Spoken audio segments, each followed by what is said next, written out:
Me llamo Teresa Vargas, tengo 61 años y he vivido toda mi vida creyendo que el amor incondicional era suficiente. Que si uno da todo por sus hijos, algún día ellos mirarían hacia atrás y entenderían, agradecerían, corresponderían. Pero a veces, la vida no devuelve lo que uno da, y en cambio, te enseña que incluso los lazos más profundos pueden romperse en silencio. El martes por la mañana, después de regar mis plantas y preparar mi café como siempre, abrí mi correo electrónico en el viejo portátil que me regaló mi hijo Pablo hace unos años. Entre promociones y facturas, había uno con un asunto vacío. Solo el nombre de mi hija, Clara Vargas. Me sonreí automáticamente. Hacía unos días que no hablábamos, pero pensé que tal vez era un mensaje rápido, una actualización sobre los últimos detalles de su boda. Llevaba meses escuchando sobre flores, vestidos, el catering vegano, el lugar en San Miguel de Allende que ella adoraba desde que viajamos juntas cuando tenía 17 años. Yo ya había contribuido con 350,000 pesos para ayudar con la reservación del lugar, adelantos a proveedores, fotógrafo y hasta una parte del vestido. No lo hice por obligación. Lo hice porque ella es mi hija. Mi única hija. Pero esa sonrisa se borró en cuanto abrí el mensaje. Mamá, después de hablar con Andrés y su familia, hemos decidido hacer la boda más íntima. Ellos quieren algo muy especial, muy reducido, solo con personas cercanas. Pensamos que lo mejor es que veas la ceremonia por transmisión. Hemos creado un enlace en Zoom para que no te pierdas nada. Va a ser como si estuvieras ahí. Ja, ja, ja. Gracias por todo lo que has aportado, lo valoramos mucho. Un abrazo. Leí ese correo 1, 2, 5 veces. No decía querida mamá. No preguntaba cómo estaba. No se disculpaba. Ni una gota de afecto, ni una palabra cálida. Solo mamá, como si fuera una figura administrativa que ya había cumplido su función. Mi café se enfrió entre mis manos. No lloré. No grité. No le respondí de inmediato. Lo único que sentí fue un hueco profundo en el pecho. Como si una parte de mí se hubiera resquebrajado, pero aún me mantenía de pie. Me dolía en un lugar que no tenía nombre, en una parte de mi alma donde habitaban todas las veces que le tejí suéteres cuando era niña, todas las veces que cociné su comida favorita, todas las noches que pasé despierta esperándola en la adolescencia. Me levanté de la silla, caminé al baño y me miré al espejo. Vi mis arrugas, mis canas, mi piel cansada. Pero lo que más vi fue la incredulidad. ¿En qué momento me convertí en alguien prescindible para mi hija? Regresé a la computadora y escribí solo 4 palabras. Claro. Disfruta tu gran día. Sin reclamos. Sin emoticones. Sin dolor visible. Las envié y cerré la computadora. Ese clic al final del correo sonó dentro de mí como un portazo invisible. Como si hubiera cerrado no solo el mensaje, sino una etapa completa de mi vida. La de ser incondicional. La de esperar reconocimiento. La de ilusionarme. Fui a trabajar ese día como cualquier otro. Me puse mi blusa celeste, recogí el cabello y caminé hacia la parada del autobús. La ciudad seguía viva, indiferente. Pero yo ya no era la misma. Durante el trayecto pensé en cómo llegamos hasta aquí. ¿En qué momento Clara dejó de verme como madre y empezó a verme como una figura que podía ser omitida con una simple transmisión por Zoom? Pensé en todas las veces que me pidió ayuda, y en cómo jamás dudé. Como cuando quiso estudiar moda en Barcelona y yo vendí mi coche para pagarle el vuelo y el primer semestre. Como cuando tuvo ansiedad y viajé 2 días en autobús solo para estar con ella, dormir a su lado y sostenerle la mano mientras lloraba. Como cuando regresó sin trabajo ni rumbo, y le preparé su cuarto como si nunca se hubiera ido. Nunca llevé la cuenta. Nunca pedí nada a cambio. Pero ese correo, tan seco, tan funcional, me hizo sentir como una cuenta saldada. Como un mueble viejo que ya no combina con la decoración nueva. No sé cuánto tiempo pasé mirando por la ventana del autobús sin ver nada. Solo sé que ese día, algo en mí se quebró con suavidad. Sin escándalo. Como se rompen las cosas valiosas, en silencio. Y en ese silencio, comprendí algo, no iba a rogar. No iba a discutir. No iba a pedir explicaciones. Porque por primera vez en muchos años, iba a pensar en mí. Y en ese momento, supe exactamente lo que tenía que hacer. Después de aquel correo, cada rincón de mi casa se sintió distinto. La sala, donde tantas veces envolví regalos de cumpleaños para Clara y Pablo. La cocina, donde preparaba los sándwiches especiales que Clara me pedía antes de sus exámenes. El pasillo, donde colgaba sus dibujos de niña, con garabatos que decían «Te amo, mami». Todo parecía ahora parte de una historia en la que yo había sido protagonista, pero que ya no tenía lugar para mí en el siguiente capítulo. Esa noche, me acosté temprano, pero no dormí. Me quedé mirando el techo, recordando cada momento que me había llevado a este punto. Porque cuando uno recibe una herida tan profunda, el alma no sangra de inmediato. Primero recorre sus cicatrices, una por una, hasta que comprende que la herida es solo la más reciente de muchas otras que cayó por amor. Mi vida no fue fácil. Me casé joven con Raúl, un hombre bueno, pero enfermizo. Cuando Clara tenía 6 años y Pablo apenas 3, Raúl fue diagnosticado con un cáncer de páncreas que lo consumió en menos de un año.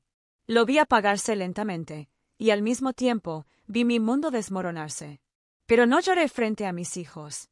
Les sonreía mientras preparaba avena, mientras los vestía, mientras los llevaba a la escuela. Lloraba solo cuando ellos dormían. Tuve que dejar mi trabajo de secretaria durante 6 meses para cuidarlo. Cuando falleció, estábamos endeudados hasta el cuello. Regresé al trabajo con doble turno en una oficina de contabilidad.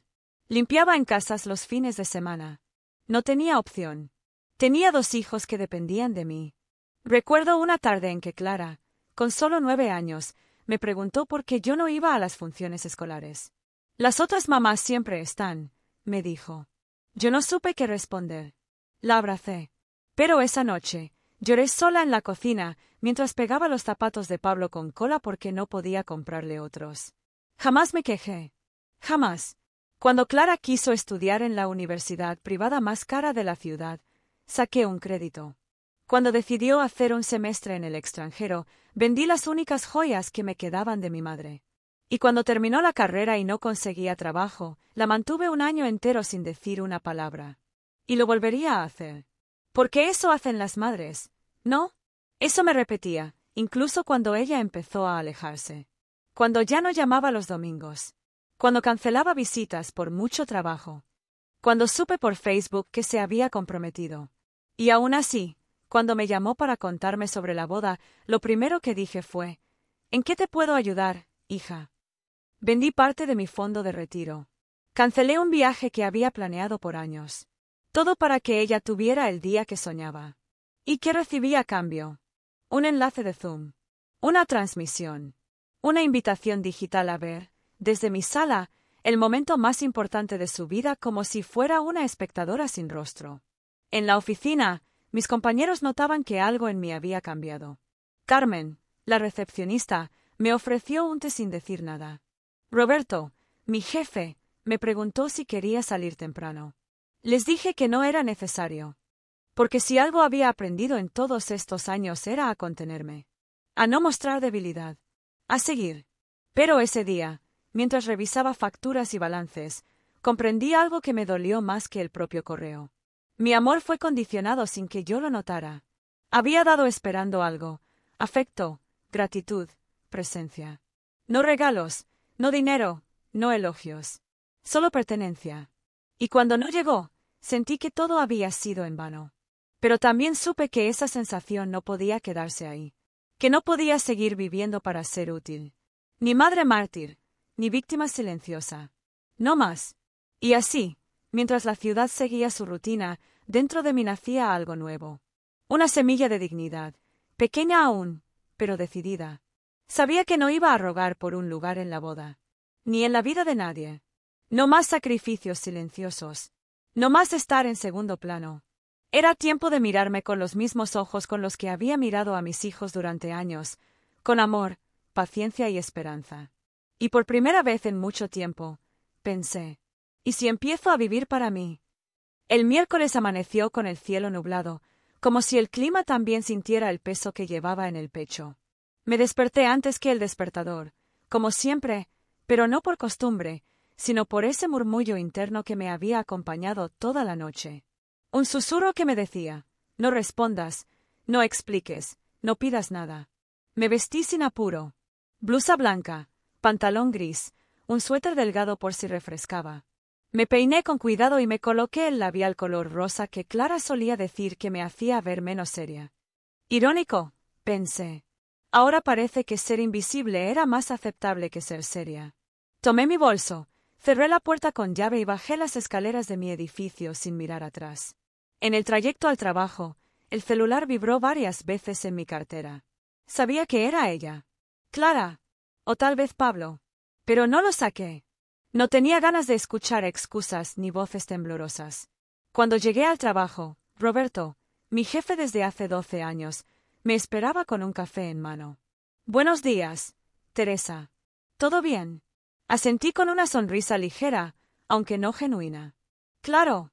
Gracias por el café. Justo lo necesitaba. Él me miró como si supiera que mentía, pero no dijo nada. Y yo agradecí ese silencio más que 1000 palabras. Pasé la mañana sumida en balances y correos, mientras las notificaciones del teléfono no paraban de acumularse. 5 llamadas perdidas. 6 mensajes de voz. 2 correos más de Clara, con asunto: hablemos, por favor. No los abrí.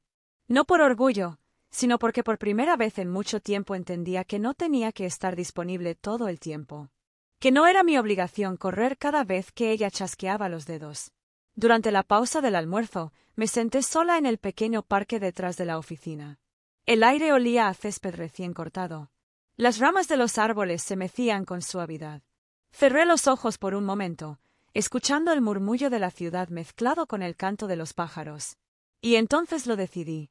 Ya no iba a participar en esta obra donde solo me daban papeles secundarios, donde mi personaje era útil en la preparación, pero descartado en la función principal.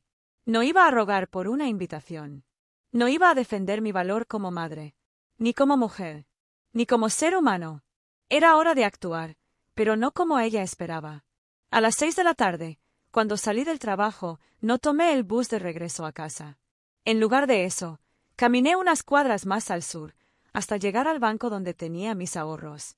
El mismo donde, meses atrás, había hecho la transferencia inicial para la boda. Carlos, el gerente, me recibió con su habitual amabilidad. Señora Vargas, qué gusto verla. ¿En qué puedo ayudarla hoy?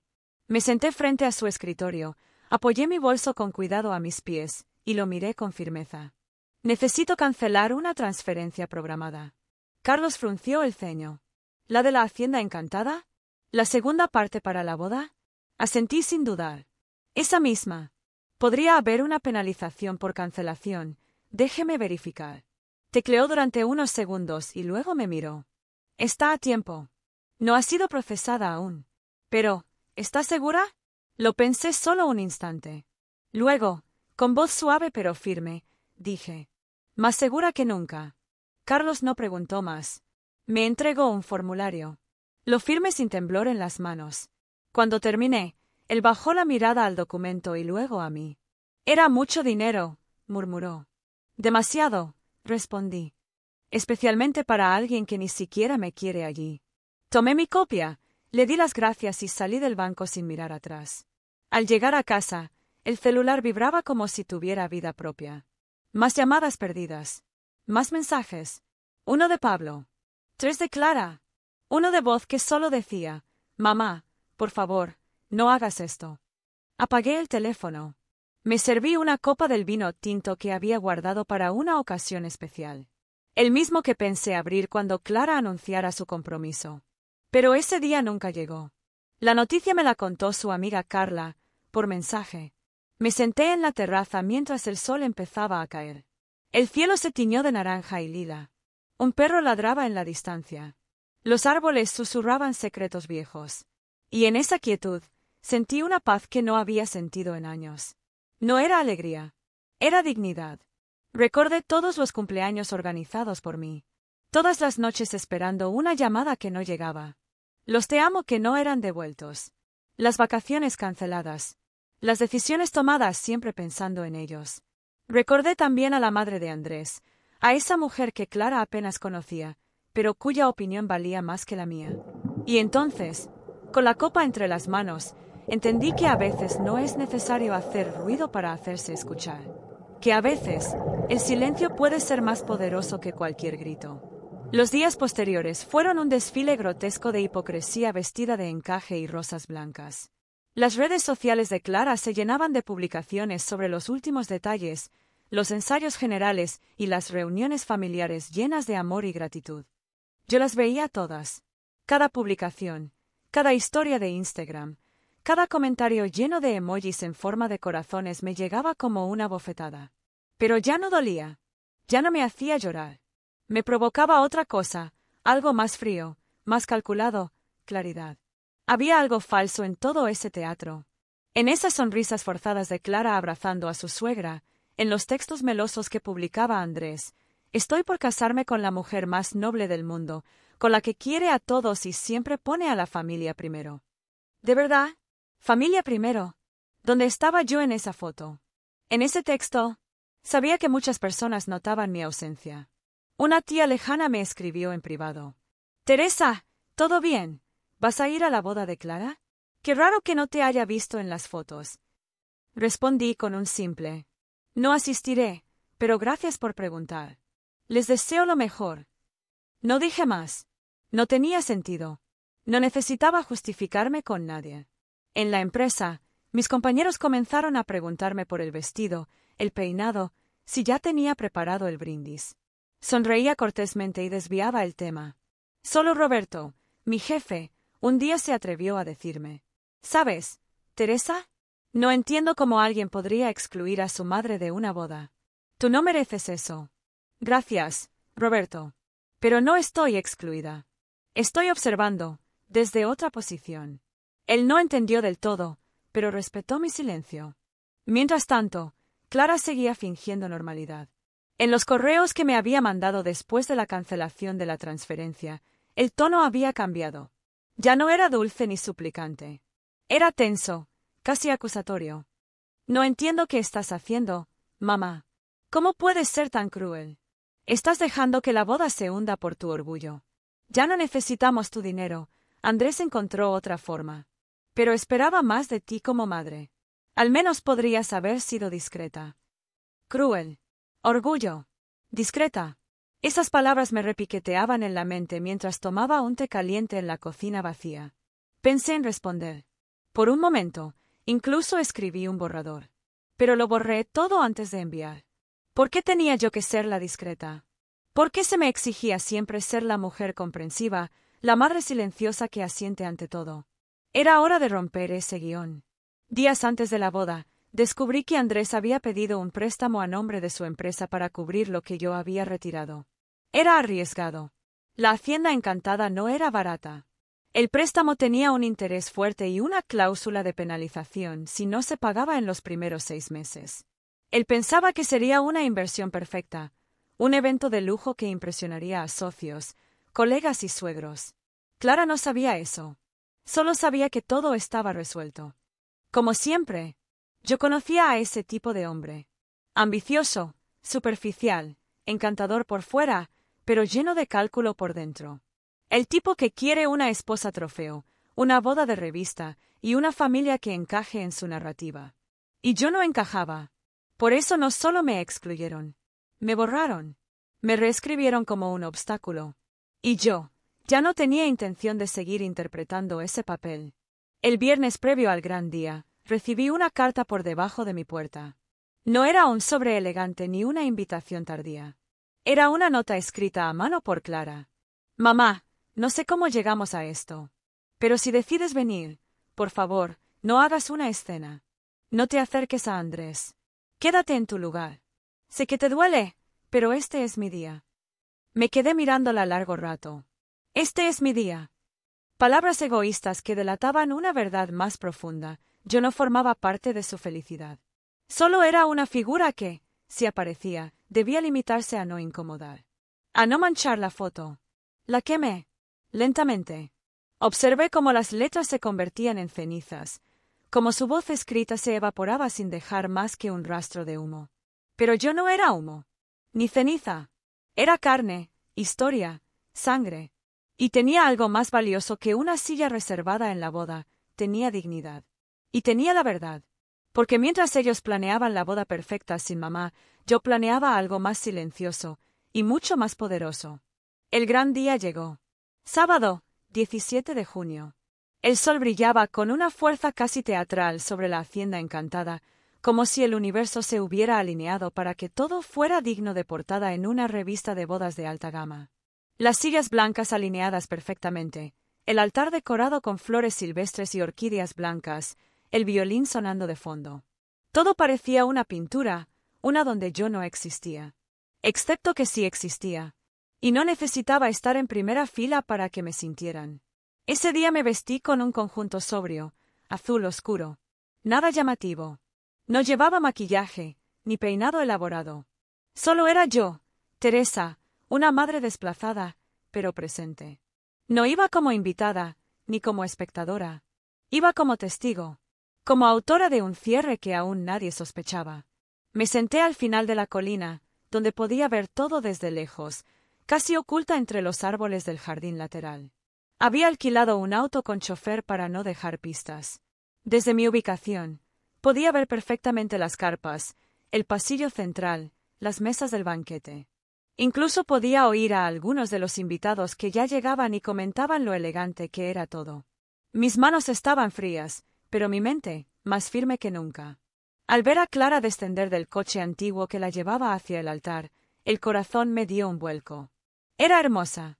El vestido blanco de encaje caía con una gracia etérea sobre su figura. Sonreía nerviosa, saludando a los presentes, sostenida del brazo de su suegro. Porque sí, su padre tampoco estaba allí. Pero a nadie parecía importarle. La narrativa era otra, el nuevo comienzo. La familia política la rodeaba como un halo de aceptación social. Y ella parecía haber olvidado todo. Cada abrazo que le di.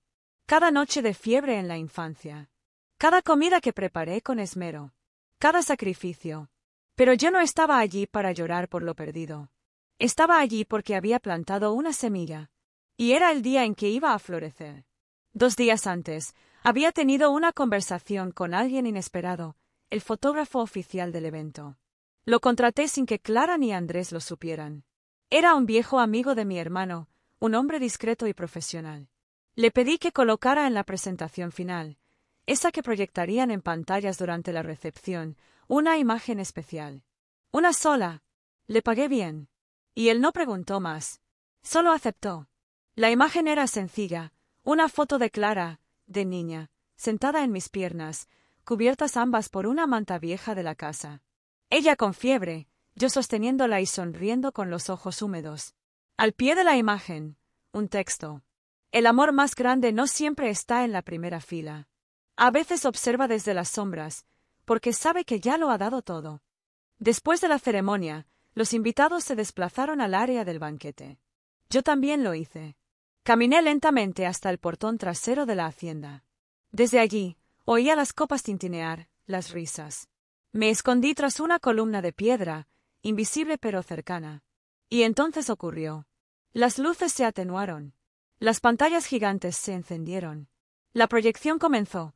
Una secuencia de fotos desde la infancia de Clara hasta su adolescencia, su época universitaria, sus viajes con Andrés. Cada imagen acompañada por música suave, como si fuera el resumen de una vida perfecta. Hasta que apareció esa foto. Un silencio atravesó el salón como un rayo. La imagen duró solo 5 segundos. Pero en ese breve instante, todo cambió. Vi a Clara quedarse rígida. A Andrés fruncir el ceño. A la suegra cuchichear. Al cuñado soltar una risa nerviosa.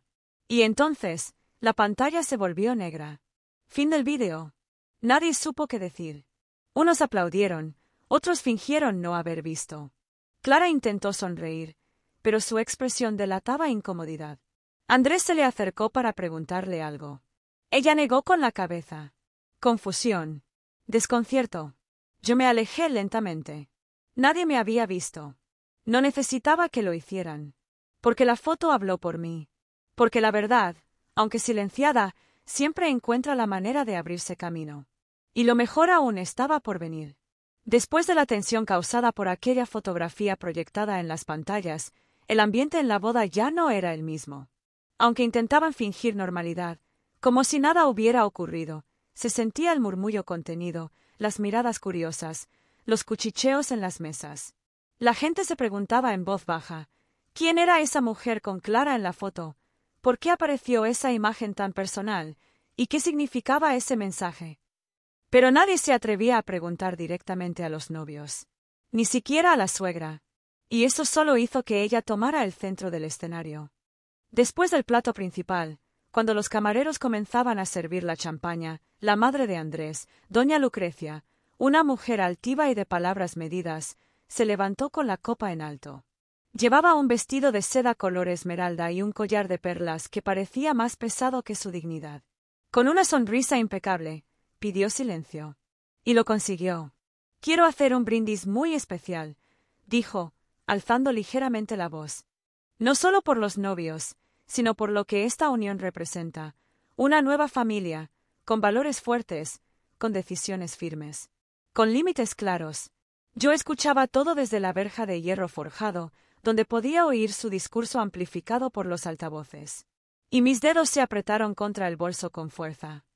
Clara, mi querida hija política, continuó la mujer, quiero decirte que estoy orgullosa de ti. Has demostrado tener carácter. Has sabido distinguir lo que se debe conservar y lo que debe dejarse atrás. Una familia fuerte no se forma con sentimentalismos ni nostalgias del pasado, sino con la valentía de cortar lo que nos hace daño, aunque sangre. Un murmullo recorrió el salón. La tensión aumentó. Andrés bajó la vista. Clara sostenía la copa sin beber. Hoy empieza tu verdadera vida, añadió la suegra, con tono concluyente. Sin las cargas que antes te retenían. Salud. El brindis fue seguido por un aplauso tímido, incómodo. Algunos bebieron. Otros miraban de reojo, sin saber si aquello había sido un cumplido o una condena. Yo, desde mi posición, entendí cada palabra. No fue un brindis. Fue una sentencia. Un acto simbólico de exclusión. Mi exclusión. Pero lo que Lucrecia no sabía era que esa copa que acababa de alzar iba a temblar muy pronto. En ese momento, y como parte del protocolo del evento, una camarera se acercó a cada mesa entregando pequeñas cajitas doradas. Eran los recuerdos de boda. En su interior, un chocolate artesanal envuelto en celofán y una pequeña tarjeta que, supuestamente, llevaba un mensaje de los novios. Excepto que no era un mensaje cualquiera. Yo había logrado hacer llegar a la imprenta encargada de esas tarjetas una versión diferente. Había sobornado a un empleado, una suma generosa a cambio de una modificación mínima pero efectiva. Las tarjetas no contenían una dedicatoria romántica, sino una frase directa, escrita con mi propia letra escaneada. El amor verdadero no se transmite por email ni se excluye por conveniencia. La sangre no se corta por protocolo. Uno a uno, los invitados comenzaron a abrir las cajitas. El silencio se convirtió en desconcierto, luego en susurros, y finalmente, en ruido. Una señora mayor preguntó en voz alta, ¿esto es una broma? Un hombre de negocios se dirigió al novio, este mensaje viene de ustedes. Y Lucrecia, ella se puso pálida. Clara tomó una de las tarjetas, leyó, y la soltó como si quemara. Andrés la miró, perplejo. ¿Qué es esto?, preguntó alguien. Fue entonces cuando la suegra explotó. Esto es inaceptable, gritó, poniéndose de pie. ¿Quién se atrevió a infiltrar esto en mi evento? Esto es obra de esa mujer. ¿De esa qué? ¿Qué? Su voz temblaba. La copa se le resbaló de las manos y cayó al suelo. El cristal se hizo añicos. Todos se quedaron congelados. Clara se levantó. Su voz sonó por primera vez desde la ceremonia. ¿Qué mujer? Mamá de Andrés. Tu madre, respondió Lucrecia, sin filtro. Esa mujer que tú tuviste la valentía de dejar fuera. El silencio fue absoluto. Y Clara comenzó a llorar. Pero no de vergüenza, ni de culpa, de rabia, de confusión. Yo no autoricé ese mensaje, dijo. ¿Qué estás diciendo?, replicó Andrés. Yo no sabía que las tarjetas decían eso. No fue idea mía. Y por primera vez, Clara pareció dudar de todo lo que había hecho. Mientras los invitados murmuraban, algunos ya saliendo, otros mirando sus teléfonos, yo me retiré en silencio. No necesitaba estar allí cuando la máscara terminara de caer, porque ya había sembrado suficientes dudas. Da había dicho lo necesario. Y lo mejor, aún estaba por revelarse. Al día siguiente de la boda, el caos se había trasladado de los salones decorados con rosas blancas a los chats familiares, redes sociales y llamadas de emergencia. Las fotos del brindis, las tarjetas alteradas y hasta fragmentos del vídeo con el discurso de Lucrecia se habían viralizado en un círculo más amplio del que ellos esperaban. Y yo observaba todo desde mi escritorio, con una taza de café en mano, y la conciencia más tranquila que nunca. A las 9:42 de la mañana, recibí un correo de Clara. No un mensaje impulsivo, sino uno redactado con cuidado. El asunto decía simplemente, mamá. El cuerpo del texto, en cambio, era otra historia. No sé qué esperabas lograr. No entiendo cómo llegaste tan lejos. Pero si querías destruir mi boda, lo lograste. No sé si fue venganza o desesperación. Me duele, porque fuiste tú quien se alejó primero. Y cuando decidí proteger mi paz, tú decidiste atacar mi felicidad. Solo espero que algún día puedas vivir con eso. Cerré el correo. No respondí. No porque no tuviera que decir, sino porque no era el momento. No todavía. Esa misma tarde, mientras almorzaba sola en la cocina, recibí una llamada inesperada. Era Camila, la prima mayor de Clara, con quien no hablaba desde hacía años. Su voz estaba cargada de incomodidad, pero también de algo que me sorprendió, curiosidad y empatía. Tía, solo quería decirte que vi el mensaje de las tarjetas. ¿Y la foto? Sí. Sí. Y, bueno, hay algo que no me cuadra. Clara nunca hablaba mal de ti antes. Todo cambió después de que empezó a pasar más tiempo con doña Lucrecia. ¿Y por qué me dices esto ahora? Porque ayer, después de todo lo que pasó, Clara se descompensó. Se encerró en una habitación y no quiso salir en toda la noche. Solo repetía, ¿y si me equivoqué? Ese, ¿y si me equivoqué?, fue más poderoso que cualquier reclamo. Yo no buscaba arruinar su boda. Quería mostrarle que la familia no se cancela con un email. Que la verdad no se borra por conveniencia. Que el amor materno no se reemplaza por protocolo ni por orgullo ajeno. Y al parecer, el mensaje había comenzado a calar. 2 días después, fue Andrés quien me llamó. Su voz era tensa, formal, pero vulnerable. Señora, disculpe que la moleste. No molestas. Necesito preguntarle algo. Adelante. ¿Usted colocó esa foto en el vídeo? No mentí. Sí, lo hice. Y también redacté el mensaje en las tarjetas. ¿Por qué? Porque tu madre pensó que podía borrarme de la historia de Clara como si fuera un error de imprenta. Ella solo quería evitar conflictos. No, Andrés. Ella quería controlarlo todo.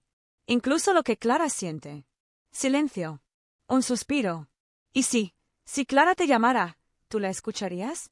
No respondí con palabras. Solo dije, dile que sí, que aquí estaré. Como siempre. Esa noche, recibí un mensaje de voz. Era Clara. Su voz temblaba. No de rabia. No de soberbia. Era tristeza. Arrepentimiento. Y una pizca de esperanza. Mamá, no sé por dónde empezar. Pero, tengo tanto que contarte. Y supe, en ese instante, que el lazo no se había roto. Solo estaba herido. Clara llegó a mi casa un viernes por la tarde. Sin maquillaje. Con el cabello recogido. Y os los vermelos, como que me había chorado o camino inteiro. ¿Puedo pasar? Preguntó desde la puerta, como si no estuviera segura de si aún tenía permiso. Claro que sí, respondí, con el corazón palpitando, pero la voz firme. No nos abrazamos. No todavía. Nos sentamos en la sala, como dos desconocidas que saben que compartieron algo profundo, pero lo olvidaron por un tiempo. No sé cómo decirte todo esto sin sonar como una cobarde, empezó. Dilo como puedas, le dije. Yo solo quiero escucharte. Suspiró. Se frotó las manos. Bajó la mirada. Desde que papá murió, me sentí sola. No lo supe hasta que lo vi en retrospectiva. Tú hiciste lo mejor que pudiste, lo sé. Pero eras fuerte. Demasiado fuerte. Y a veces, eso dolía. Guardé silencio. No por orgullo, sino por respeto. Era su turno. Cuando conocí a Lucrecia, sentí que alguien me tomaba en serio como adulta. Me apoyaba, me orientaba, y también me hablaba mal de ti. Poco a poco. Nunca directamente. Pero con frases como tu madre no entiende cómo funciona el mundo ahora o ella quiere controlarte sin darse cuenta. Yo quería una guía, y ella se ofreció. No vi la trampa. Su voz se quebró. Cuando te envié ese correo, me sentí poderosa. Pensé que estaba marcando límites. Pero también sentí un vacío en el pecho. Un miedo infantil. Me imaginaba a ti, sola, leyendo eso, y algo dentro de mí gritaba. Pero no lo escuché. La miré. Mis ojos también estaban llenos de lágrimas. Pero esperé. Y luego pasó lo del vídeo, las tarjetas, las fotos. Todo se desmoronó. Me di cuenta de que había permitido que alguien reescribiera mi historia contigo. Y eso no está bien. ¿Y por qué viniste hoy? Pregunté, no como reproche, sino como madre que necesita saber si su hija ha vuelto, realmente. Porque quiero que me digas tú quién fuiste para mí todos estos años. No lo que Lucrecia dijo. No lo que yo interpreté. Lo que fue de verdad. Porque siento que no conozco toda la historia. Me levanté. Caminé al mueble del fondo. Saqué una caja de fotos. Y la puse entre nosotras. Allí estaban nuestras navidades en pijama. Sus cumpleaños con pasteles hechos en casa. El primer día de escuela. La graduación. Y también los días en que nos peleamos. Las veces que nos distanciamos. Las cicatrices que no se ven. Yo no fui perfecta, Clara. Nadie lo es, susurró ella. Tomó una de las fotos. Una donde ella tenía unos 6 años y me estaba besando la mejilla, riendo con la boca llena de pastel. ¿Sabes qué me decía Lucrecia sobre esta foto? ¿Qué? Que tú solo querías lucir como la madre ideal. ¿Y qué crees tú ahora? Ella me miró. Creo que solo eras mi mamá. Haciendo lo mejor que podía. Con amor. Con errores. Pero con el corazón puesto. Y por primera vez en años, nos abrazamos. No como madre e hija rotas, sino como dos mujeres reconstruyendo un puente que nunca debió romperse. Pasaron algunas semanas desde nuestra conversación. Clara volvió a escribirme. Esta vez no era un correo lleno de formalidad ni frialdad. Era una invitación. Sencilla. Con una frase al final que me hizo cerrar los ojos y respirar profundamente. Me encantaría que vinieras a ver el vídeo de la boda conmigo. Esta vez, juntas. Acepté. No sabía qué iba a sentir al ver todo aquello, pero sí sabía que ya no era una espectadora en la periferia de su vida. Ahora tenía un lugar real. Tal vez no en la boda misma, pero sí en lo que venía después. Cuando llegué a su apartamento, Clara ya me esperaba con la laptop lista. Lucrecia no estaba. Tampoco el ambiente tenso. Solo estábamos nosotras, madre e hija, y un lazo que estaba siendo cosido con paciencia. Antes de que lo veas, me dijo, quiero contarte algo. Me senté en el sofá, a su lado. Después de todo lo que pasó, tuve una conversación con Lucrecia. Le dije que no podía estar con alguien que intenta aislarme de la única persona que me crió, que me dio valores, que me sostuvo incluso cuando me alejé. Me gritó, me llamó manipulada, y se fue. No sé si volverá. Pero no me importa. Porque si para estar con alguien tengo que elegir entre mi pasado y mi presente, entonces esa persona nunca fue realmente parte de mi futuro. La miré con orgullo y dolor a la vez. Porque nadie quiere ver a su hija sufrir, aunque ese sufrimiento traiga sabiduría. ¿Y ahora? Pregunté. Ahora quiero empezar de nuevo. Si tú me dejas. Sonreí. La tomé de la mano. Nunca dejé de ser tu madre. Solo estaba esperando a que volvieras a mirarme como tal. Vimos el vídeo. La ceremonia era hermosa, el lugar decorado con cuidado. Clara se veía radiante, aunque había algo en sus ojos, una ausencia, una sombra. Esa silla vacía, ¿la recuerdas? Preguntó mientras el vídeo mostraba la primera fila. Asentí. Le dije a Lucrecia que no quería que nadie la ocupara, que era para ti, aunque tú no fueras, porque ese lugar, mamá, no puede llenarlo nadie más. Las lágrimas me cayeron en silencio. No de tristeza, de alivio. Pasaron meses. Clara empezó terapia. Yo también. No porque estuviéramos rotas, sino porque estábamos listas para entendernos de verdad. En su cumpleaños, me llamó para organizar algo juntas. Cocinamos como solíamos hacer. Reímos. Discutimos por la cantidad de sal. Y esa noche, cuando los últimos invitados se fueron, me abrazó fuerte y me susurró al oído. Gracias por no venir a mi boda. Porque si hubieras ido, quizás nunca habría visto todo lo que necesitaba ver.